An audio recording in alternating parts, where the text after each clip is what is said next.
It's like 8, 10 times. May God grant you to have your children and to see your children's children. I mean, there's a lot of conversation about children. But I always tell people, it might be God's will that you have no children. And for someone particularly who wants a lot of children, this is a very, very difficult cross to bear. But we have to remember, whatever happens in the marriage, the grace that's given you is given for your salvation. And so, you might think you need 10 kids.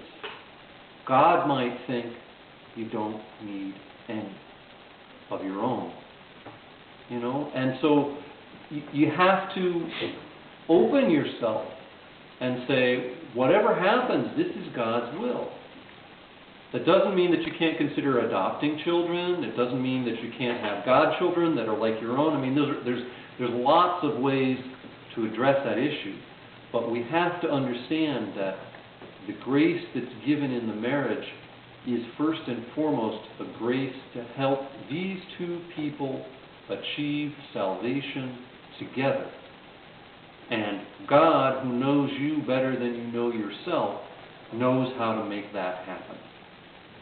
And I know people who've had no children for 10 years.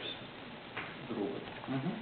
Yeah, for longer than that. 14, They're probably married 14 years. Over, yeah. 14 years, and they were darn well convinced they were never going to have any children. And now they have a beautiful daughter. 14 years after being married. I mean, you can just put yourself in those shoes of how it was to have the patience to suffer through that period.